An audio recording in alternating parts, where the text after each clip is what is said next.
Good morning, guys. Hope wherever you are and whatever you're doing, you have a sensational day.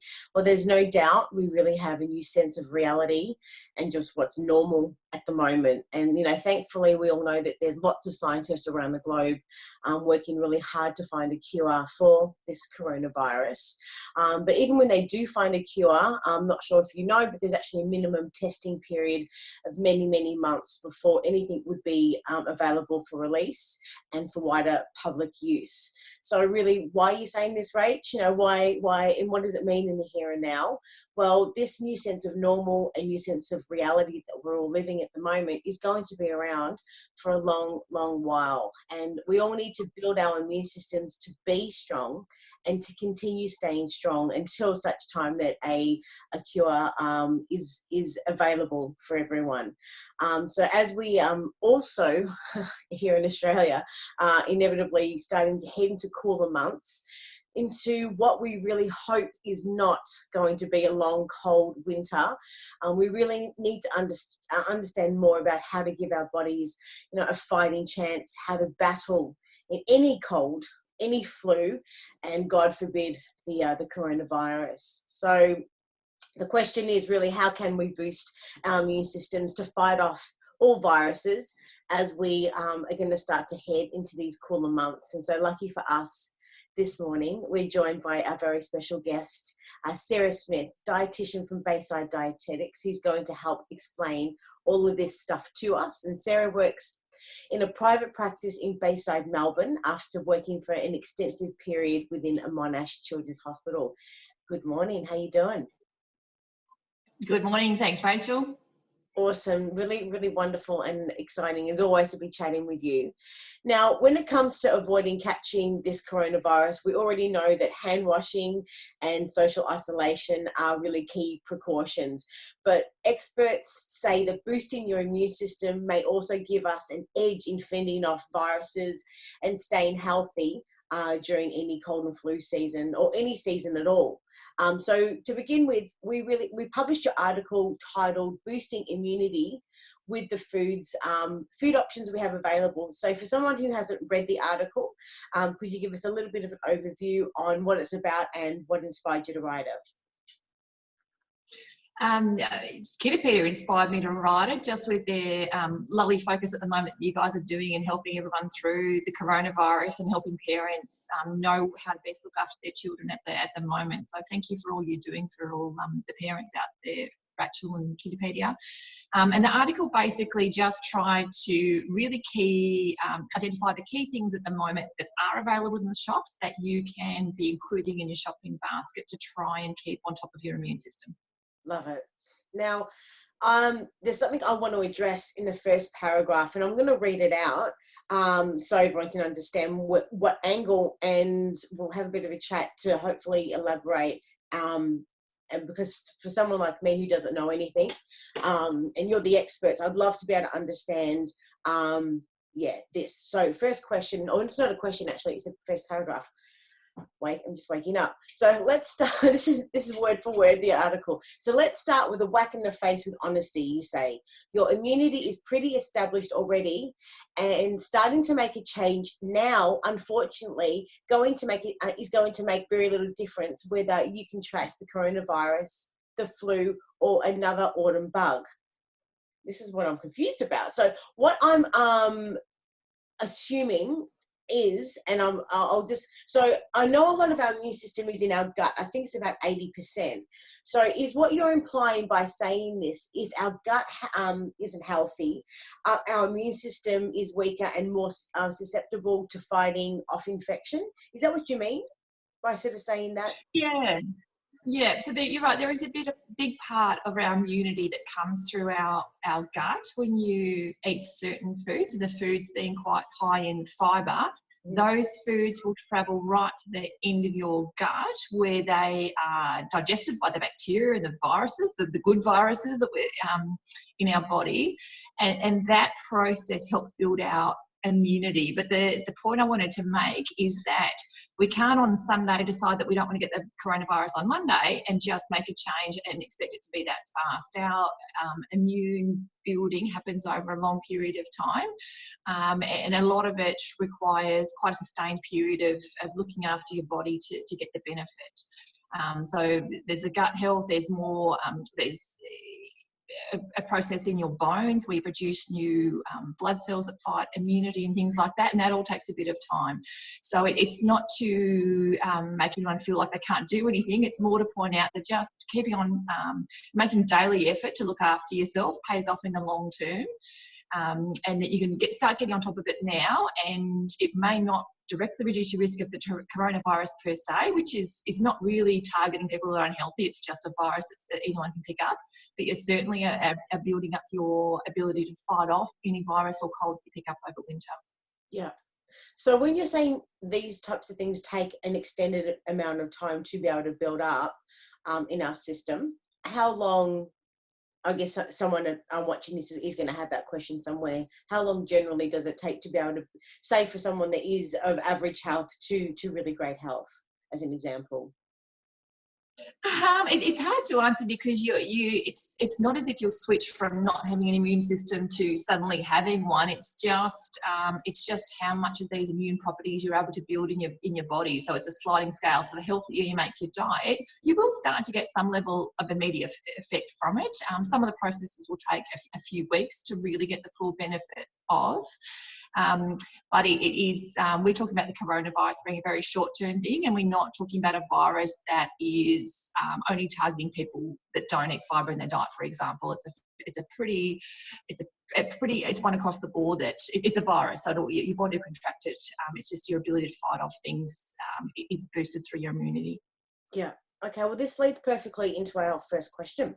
So what key foods should I be including to boost my immune system?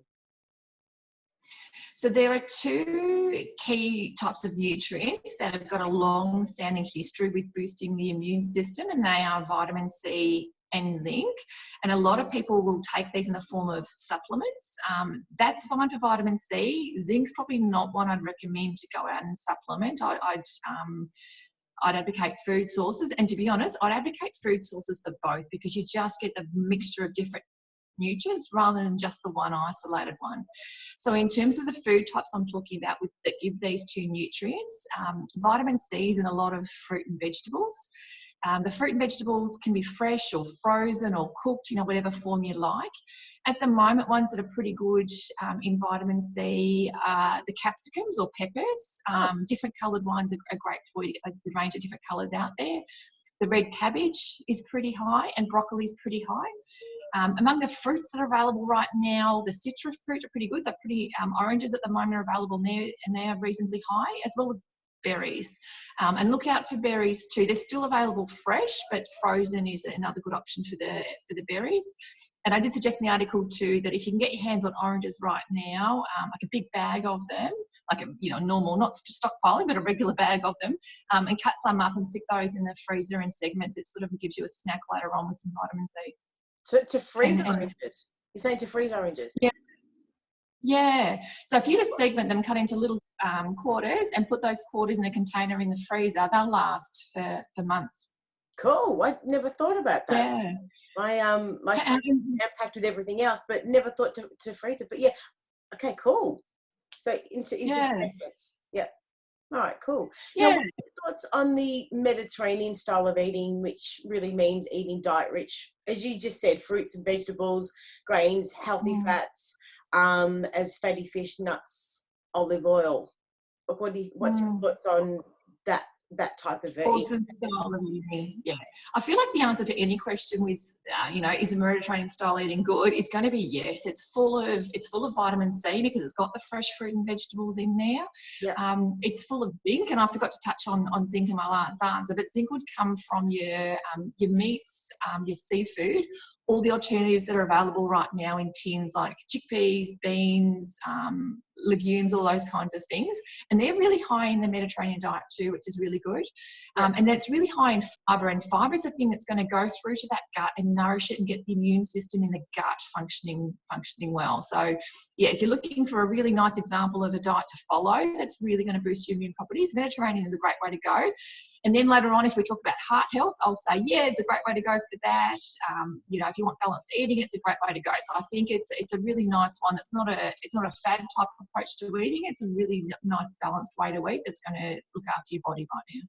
So just to clarify for anyone watching, so Mediterranean style of eating is a diet rich in fruits, vegetables, whole grains, healthy fats, in foods such as nutty fish. Oh my goodness, I need this coffee. Fatty fish, nuts, and olive oil.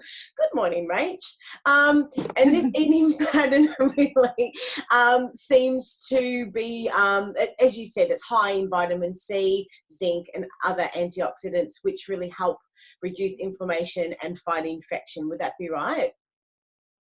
Yeah, beautifully summarised. Yep. And I've got another question for you too. So what's your thoughts on limiting meat, especially processed and fried foods? Now, are they more acidic and have that more of that of an effect on our body than the other Mediterranean style diet?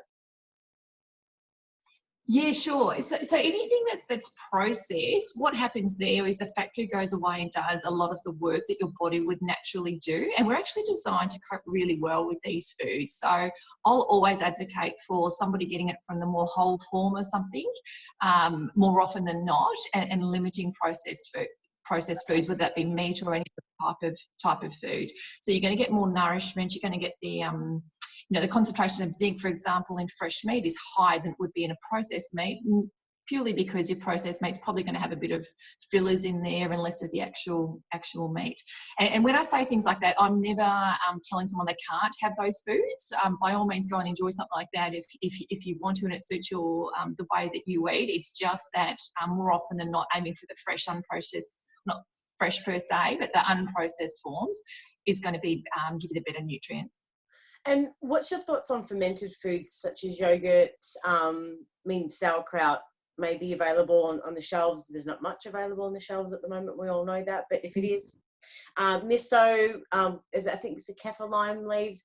I believe they can also be good in boosting good bacteria in our stomach. So what's your thoughts on fermented foods as well in our diet at the moment? Yeah, good question. It's all those types of foods, they basically have bacteria in them in a positive form, so good bacteria, you would say.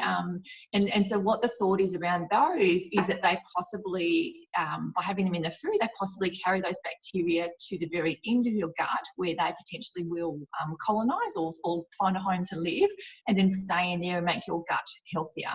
And there's a lot of evidence to say that does happen, and that's really helpful. There's some evidence to say that it is, put it in your mouth doesn't necessarily have it end up at the other end of your gut.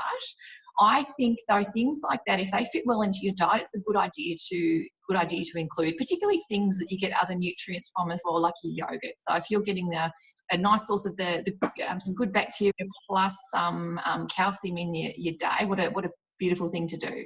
So it's something that I would certainly say, if it fits well and works for you, great, do it. If it doesn't work for you, don't worry, you're not necessarily missing out on anything. Okay, so what I'm getting from this, that good healthy food is medicine effectively, and overall our diet should be rich in, you said, vitamin C, in zinc. What were the other sort of key things we can sort of take away from this? And probably fibre to nourish your gut. So the fibre that travels through to the end of the gut and gets that immune system working. Okay, so vitamin C, zinc, fibre, and as much as possible, an all-round balanced diet, which we already know to have, but it's even more important at the moment. Cool. Question. Yeah, beautiful. Yeah. Interesting question, this one. So I'm really excited and eager to hear your answer. So question number 2 is, should I lose weight to boost my immunity? Here we go. Yeah. Tell me. So if you want a one-word answer, no. the priority right now is to nourish your body and look after it, get it all the nutrients it needs to keep functioning well. There's a big misconception in the community that weight loss equals health, where in actual fact, weight loss puts your body under a bit of stress and you risk not getting enough of the nutrients. So I would steer people away from any sort of dietary restriction right now, and instead get them to put their energy towards trying to get the balanced diet that you mentioned, whether it be the Mediterranean style or any other form of getting a balanced way of eating, and just nourishing their body right now rather than doing any form of restriction. And would you say also it's important to stay active? I read that exercise causes our bodies and our body's antibodies and white blood cells to circulate a lot more rapidly, which means that they'll be able to detect a bug or a virus a lot more quickly. So being active has a lot of benefits. Plus, it also lowers our stress hormones, which reduces our chance of getting sick. What's your thoughts on that as well? Yeah, I think those points you made are beautiful. What a great way to kill a few birds with one stone in terms of getting the blood pumping, getting your immune system pumping around your body, getting that stress relief, like you said. And we know exercise is always good for your health as well. It doesn't have to be exercise. I've just used that word, but more any sort of movement that you enjoy. So any movement out there. We're a little bit limited now on what that might look like, but we're not excluded from being active. So you can get out there and do a walk still, small classes, those kinds of things are still great ways to get out and be active. Yeah, and I saw research I was reading last night as well has shown that raising our body temperature may also help kill the germs in their tracks with any viruses as well, because certain viruses can only live up to a certain body temperature or any temperature within the atmosphere as well. So I just wanted to sort of to get your thoughts on that, but thank you. Question number 3, how should I feed myself at the moment? Right. So I think we've made probably a few good points in here that some really nice ways to feed yourself. The ones that we haven't covered, and probably what we're best targeting with this question too, is with the sources of food that are available right now. Having said that, I think our food supply is doing okay. We're not limited in our food supply. Australia is not having an issue with having enough food. It's just the distribution, getting out to the centres, because the demand is higher than the regular food supply can cope with. But we're certainly not facing a food shortage per se, but it does give an opportunity to talk about some longer term options that people can be using. So a category we haven't talked about yet would be your dairy foods, or the alternatives to dairy that some people choose to have an alternative like soy, for example. But including that in your diet still is really important for your calcium sources. So if you can source the fresh stuff still and continue with that, things like yogurt that you mentioned, Rach, it's really good for the bacteria in there. But dried forms are just fine for dairy. The calcium is really stable. So if you have powdered milk versus fresh milk, you get just as much calcium in there. Yeah. Another food category I haven't really touched on is the grains, which I think people went straight away as the thing to focus on and make sure they had enough, with the example of the rice. And rice and pasta has been pretty prominently taken off the shelves and used by people. And if that's a nice thing to include still if you've got it. If you don't, though, there's still plenty of other ways that you can make grains the base of your diet, which is really important to do to get enough energy to keep your immune system up. Things like packets for me, the bottom of my cupboard of couscous have sat there for months that I never use, but that's actually a really nice grain replacement for, say, rice or pasta. You can use a baked potato. There's plenty of fresh potatoes coming through at the moment. And possibly that's a nice way to get some vitamin C too. You have a meal where you've got some, maybe some red cabbage cut up as a coleslaw on that baked potato, and that's a really nice sort of source of vitamin C. And then maybe some baked beans on top of that, which is a really nice source of zinc. So that can become a new meal. And then any other obscure things. Like I again have a packet of corn chips that's been in there for a while, and I can turn that into a meal by making nachos, so adding a tin of red kidney beans and some sort of saucy type thing, and some cheese on the top. So it's maybe it's a really nice way to get some variety and some new ideas in your diet at the moment that you and stuff you haven't used. Yeah, and I guess with all the panic buying as well at the moment, and as you just said, not everyone's really going to have access to fresh foods as well. We've all seen the photos, and we've all walked into a supermarket at the moment and had that moment of just, what's the real virtual reality are we living in at the moment when shelves are completely bare? We've seen it, we're living it.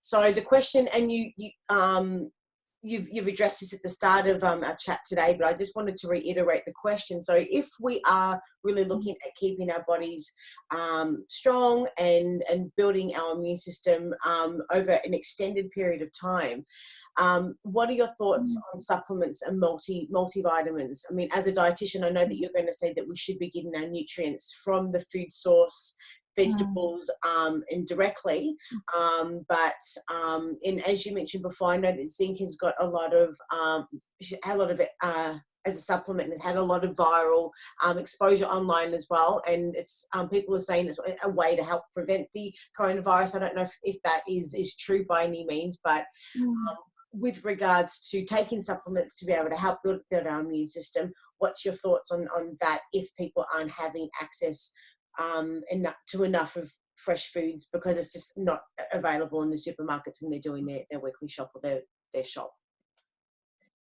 Yeah, good question, Rach.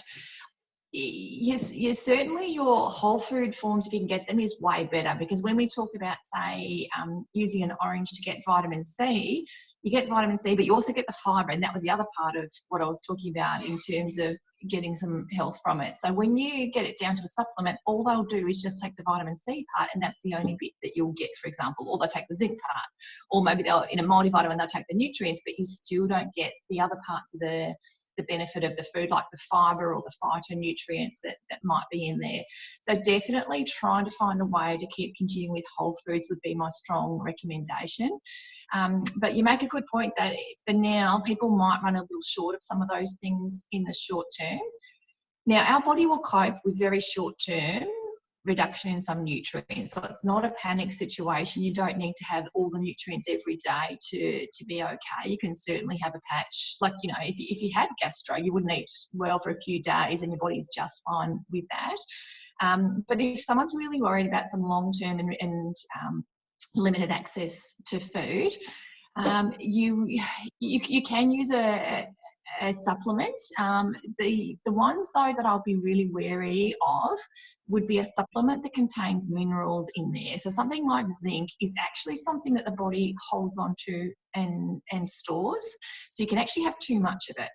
Your multivitamins or your vitamin C, they're all vitamins that your body just excretes out if you don't need to have it. So it's sort of, you might waste your money in a sense, but you're not doing any harm. But your minerals, which is things like zinc, are the ones that you've got to be a bit more cautious with. Now, in terms of people saying right now that iron in particular helps prevent coronavirus, that certainly hasn't been proven. The coronavirus is very new in terms of study on the human condition and how we respond to it, and it's a very premature assumption to make. It probably, I'd say, stems from the fact that we've talked about zinc today being good for your immunity. So you're certainly boosting your zinc and keeping the zinc in your diet is really good to keep your immune system up, but you don't need a zinc supplement to actually prevent the coronavirus per se. Yeah. Hopefully that answers your question. So a summary of that would really be try and get the whole foods if you can. If you're going to go with a supplement, choose one that's a vitamin supplement as opposed to your multi-mineral or your mineral supplement like a zinc. Just be careful. And I've read that when you are taking supplements with meals, it's best to take them with meals that contain fats or oils. That apparently helps increase the absorption. Can you make any comment on that at all? Is that the truth? Yeah, sure. So it depends on which vitamins you're talking about, and that's very true for what we call the fat-soluble vitamins. And what that means is those vitamins only travel in fat, and they're vitamins A, vitamins D, vitamins E, and vitamin K. So they're the ones that you need to have with a fat source to absorb them. A lot of them will naturally come in foods high in fat. So, for example, avocado, which has got some of those in there, it's got naturally a little bit of fat that carries it through too. And the other vitamins are all water soluble, so you'll find there's plenty of water in a meal. So that's true for a couple of your vitamins for sure. Yeah. And I think overall, we really need to be mindful about our stress levels as there's, you know, that really strong link between immune health and our mental health. And there's no doubt everyone's been under conscious or subconscious stress over you know, the last few weeks. But when we're really under chronic stress or anxiety, which is really highly likely at the moment, all of the uncertainty really puts our bodies under, and it produces stress hormones that in the end suppress our immune system. And the question is really, can our bodies be absorbing nutrients from our food when our body's under stress? Is that the more stress our body's under, is that going to limit the amount of nutrients that our bodies can be absorbing? Or does Good question. the same? The absorption would be the same, but you certainly have got a huge impact on your health through stress for sure. Your stress is, I mean, we evolved as humans to respond very quickly to stress and to really prioritise the sense of stress, because we needed to be able to see things like a snake and feel stressed about it and jump out of the way really quickly. So we've got this really nice survival instinct that makes us feel very aware of stress levels in our body. So it's certainly something that we can't ignore. The trouble is for now that stress is, if it sustains, so within our body. So your short-term stress that you sort of see the snake and then you feel better when you've moved away, that's quite healthy. But that sustained level of stress that a lot of people are feeling right now is actually really detrimental to your health. The difference would, or where it has an impact though, is not on nutrient absorption per se. It's such a dominant part of your body, a dominant reaction in your body, that it will start to impact how your body does some of its processes. Yeah. So you make a really lovely point that, you know, while we're talking about food and how to boost your immunity, hopefully I'm trying to portray things in a way that people feel that they can do. It's sort of kind of simple stuff and straightforward things, because you don't want to feel stressed about having to do the right thing with your diet right now. You just want to limit the restrictions that you're doing and just nourish your body in the best way that you can, using the varieties of things that are out right now, whether it be the fresh stuff or whether you're short-term and turning to frozen things, because it means you don't have to go to the supermarkets as often. If you don't go to the supermarkets as often, you don't have to feel that stress of being there. Or that's me at the moment anyway, trying to avoid the shops because I find them too stressful. But it's just getting through, looking after your body with as least stress you can. Yeah. And physiologically too, which I don't know if a lot of people know, but the mind is actually connected to the stomach. And I remember being in Beijing many years ago on holidays. We had family living and working over there. My mum went over and we were doing this tour, and it was it was the highest level of Chinese medicine in China. It was an academy in Beijing. It was incredible, and we spoke to the Chinese doctors there. But they were waiting to go in to speak to them. There was this big chart on the wall, and it was incredible. And they connected how different parts of the body are in sync with one another. And we all know that, you know, if we're stressed or if we're upset, that, you know, you're off your food. All those types of things. So we know that within ourselves and within our lives so far, but the mind is actually connected to the stomach. So, I mean, the whole point of me bringing this up is the fact that, you know, if we are really looking at boosting our immune systems and ensuring that we are going to be healthy, we need to take into consideration, equally as important, our diet is equally as important as our mental health. So trying to reduce our stress and doing whatever it works. Different things work for different people. So whatever works for you to reduce your stress, mindfulness, and whatever else as well, meditation, getting out, exercising, and being positive. But I think also just being kind. I think when you're actually being kind to others and showing, you know, just love and compassion, it's very hard to be stressed. So I think those types of things definitely can help us stay healthy, mind, body, and soul. But look, you've given us some really insightful information today, so thank you so much. If anyone's got any other questions, so is there anything else you wanted to recap before we sort of sign off today at all? No, I think that was a beautiful last point you made. No, thanks, Rach, for having me. Oh, well, look, as always, it's a real pleasure chatting to you, and I can't wait to chat with you again. If anyone's got any questions for you, whereabouts can they find you?